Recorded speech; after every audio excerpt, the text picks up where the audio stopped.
Ken, your position for next year has now been confirmed. What was your initial reaction? What are your feelings on that? Oh, not dissimilar to what they've been right through the whole season. My view, nothing had changed, and we were in clear conversations all the way through, and there was no issues for me. I mean, I get how it became a bit of an issue, but the reality was nothing's really changed for me. I'm preparing this week for the game on Sunday. But it's the first time publicly the club sort of throwing that support behind you in terms of next year. So no, I don't think so. I think there's been plenty of public support from the club around the whole through the season, right back as far as 12-13 round when Richo made mention of what was expected of us and me next year, and that's been really clear. So I think that's what happened. It got a little bit lost in some of the conversations this week that certainly made it a little less clear, but was very clear last night. The language that Kosher used on Monday, was that disappointing for you? No, David had great intent to talk about our program and where we're at. Our expectation of ourselves this year was it's been far below where we are now, far above where we are now, and that was the intent, is that, and as we'll reflect on our whole program and look to make sure it's better next year, because that's our jobs and our responsibility. So I think I can understand how the headline came out, but the reality is I don't think it was an intent at all to cause any problems, more than say we're not happy as a footy club with where we sit currently. So changes needed, personnel changes? No, again, today's not the day that we have conversations around. We reflect on the whole footy program once the footy season's complete, and we'll see what we need to do and how we need to do it, and what we need to have or not have is certainly something we're taking care of later. So when was it confirmed, and how was it confirmed to you that you would be seeing out your contract next year? Oh, as I said, take me for a bit silly, but I never had any doubt that I wouldn't see out my contract, and I didn't need it to be confirmed, because I trust and rely on people that I work with that are very honest and upfront, and that's the way we work. So that's why I had confidence, as I said on Monday night, I had confidence that I'd be certainly coaching the club in 2023. So where's the review of the football program and what you're going to need for next year? Where's that at the moment? That's at the end of the season. That's what we do every year. It's not unusual, but I can get, because of the situation where we've underachieved, there's no doubt we've underachieved as a footy club this year and what we expect. There needs to be a strong look at what we need to do to give ourselves a chance to bounce back up, which we expect will happen. So, as every season is, we review every footy season at the end of the season with a fine-tooth comb, and we go through it to make sure we give ourselves the best chance to improve on what the last season was like, and this will be no different. So Nathan Bassett confirmed that he's contracted for next year. Which other of your assistants have you got locked in for next year? Again, they're not conversations for me to talk around. They're conversations for Chris and Richo at the right time to have those. But again, our people are all clear on what their roles are, and they'll be doing their absolute best to fulfil those roles well. Did you speak to David at all after his comments? I always talk with David. It's not an issue. It's constant conversations. But I talk with Chris as much as anyone, and Chris and Richo, who are here day to day, makes it certainly easy to do. I guess did you talk to David and say perhaps a little bit more clarity next time? And you've No. Look, David doesn't need a conversation from me. He knows exactly what the environment is, and sometimes we all sometimes get in front of these things, and they can be a bit hard to get the right message out. It's nothing deliberate in intent. The intent was in a very good place. So what happened to the famous exit strategy that you were going to GWS? The famous exit strategy? Yeah, that there was already an agreement in place how the club and you would quit. Probably not worth spending too much time talking about, is it? As I've said a long time ago, I think it was maybe 6 or 8 weeks ago, I said that these things are fascinating, how you get linked, but there's a name. Where's Clarko coaching? Who's Clarko coaching? Who's Clarko taken with him? All those things they're on the agenda now, and tomorrow it'll be someone else. That's what happens. So if the program's not busted, it's been confirmed by the club that they're supporting it, what's the next step to make sure you become a finalist and achieve your ultimate objective here? The first step for us is to play football better this weekend. I mean, every opportunity now is around making sure we perform better in 2023, because clearly where we are is not where we want to be, and we set out the start of the year to be a part of the finals. We're going to fail in that place, so we need to make sure everything we do from today, every day that we turn up, is to make us get better. But have you got answers already as to what's gone wrong this year? Oh, we've got some evidence, but we'll go through it closely at the end of the season and make sure that evidence is clear and that it's accurate. Gray has been managed this week. Yeah. Is there any thought that the showdown next week could be his last game? No, Robbie's been looked after this week. He pulled up sore from the game. We know he's been dealing with a knee for the whole season, not just for this week, and yeah, we play at Marvel on a hard deck. It's probably not the perfect way for him to try and prepare himself. But in the situation we have now, Rob will make all these decisions, like we will, at the right moments, at the right time of the season. Is he the sort of player? He'll be here next year? Or? Robbie Gray? Yeah. Robbie Gray has the absolute right to make his own decisions because he's been our greatest player of our football club in the AFL era, in my simple view. So he'll make those decisions when they best suit Rob. Any other which way is Laney? Robbie?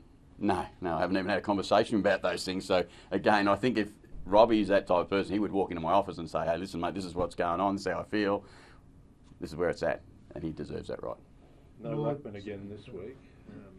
What was your review of Teakle, and will I go back to the old system again, or the old new system? Yeah, well, it's a system that's worked reasonably well for us. We're keen to get Bryn another opportunity to see what he's been able to do, but he's got a lot to work on and a lot of craft to work on in his game. That it was a worthwhile for him to have another look and another feel.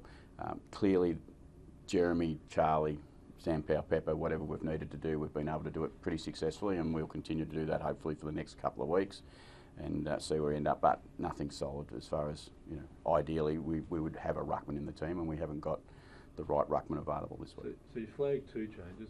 How many do you intend to make? We'll get through training and we'll see where we end up with.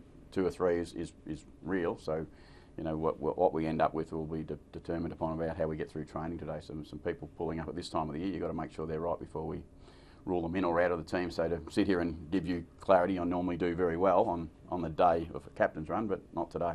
So you talk about Docklands being a hard deck. It's also known it can be fast. How do you feel you're going to deal with speed if Essendon put that on the game? Oh, they'll put that on the game. They play there regularly. We haven't played there this year, so we had a great record there in 22, but 22 doesn't count for much, as we found out in 23. So we just got to turn up and know that the last time we played Essendon here at Adelaide Oval, it was a real challenge and a real fight for us, particularly when it got wet. Well, it's probably not going to be wet if they leave the roof on. Did you take a look at Lord before the end of the season? Possibly. We possibly will. Again, we'll get through today. He's in the squad, so he's certainly close enough that we're taking a look. What did you like about Georgiadis' bounce back last week? He played at a level we expect him to play at the sample. He looked a level above that with what his weapons are. Now, Mitch, all through this season, whether it be his conversion, whether it be his consistency, he's not been where he'd like it to be, but he's a high-quality young player, and we know he's a part of our future, and we want him in the side as much as possible. What's the latest with Orazio's latest issue? He won't play this year. He won't get through another game, I don't think, this year. He's pulled up sore after the weekend. We've tried really hard, and great credit to him. He stuck at it to try and get himself up, but the best thing we can do now is plan for 23 for Orazio and make sure he gets the best chance to start pre-season in absolutely tip-top condition. So what does that mean? What's the next step in terms of what he needs recovery-wise? Yes, there's some rest, there's some recovery, there's some strengthening of his body that's failed him. The great part about him sounds a bit stupid, but the knee, which caused the problems last year for him, has been perfect, but he's just had soft tissue. He hasn't had preparation, and he's a body that's proven over a period of time that he needs a good block of conditioning in his program to get success out of him, and that's what we'll work towards, a good, strong block of conditioning.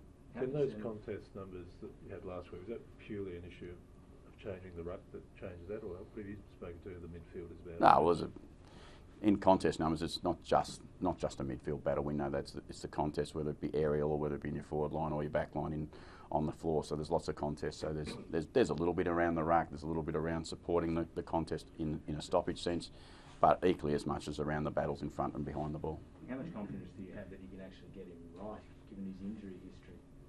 Yeah, we've got significant confidence we can get him right. I mean, before having a collision injury on his knee, when he first came to us, he was in really good shape. This one knee led to his second knee, caused him to get soft tissue issues more than anything else, and they're not soft tissues, not calves, they're not hamstrings. They're basically a lack of conditioning issue, and I'm really confident we can get him right. He's a massive part of us being a very good team if we can get him right. And what about Sin, another one that sort of had Yeah, he's had groin issues all year, and they just haven't quite recovered. And he needs that same block, because the investment we put into Josh as a young player was huge with what we brought into our footy club, and we know he's going to be an outstanding player for us for the future. Unfortunately, with young people in these COVID times, they haven't played and haven't conditioned and played enough football to actually give them some chance. And I think you'll find that Josh Sin's not the only player in the competition now in his first year that haven't played much football over the last couple of years, they're struggling with a little bit, but confident that our program and our conditioning team will get them very much right. How much can you do in these 2 weeks to tweak up what you might do in 2023 game plan wise, list management wise? No, not too much. No, your list management wise, you're always getting information, so that's clear and simple. You can use those for those opportunities. But game style is pretty well embedded in your team. If you think you can go in and change too much now, it would be a bit foolish to expect it to be too successful. So we'll stick with what we know at the moment, and we'll work really hard to make sure that's at its elite level that it can get at and be at its best. But then we will revisit, as I said before, we'll revisit everything at the end of the season and see what changes we require to make the game style or anything else. Do you think there's much change? When the day, Go. Sorry, last when couple. the day comes, what sort of send-off would you like to see Rob have? Not the day for me to be talking about that. Sorry, as I said before, Rob will get the choice to make in himself at the right moment, and when he makes that choice, whatever that be with any of our great players in our footy club, they all deserve great send-offs. So in terms of the game plan, because you haven't scored so much this year, is that simply about personnel, or do you have to look at the way in which you're going to play next year? Again, I just, we understand we'll review all that stuff for each at the right time, and we'll sit down and see what we need and what we don't need to do, and we'll make the necessary changes or adjustments at the right time.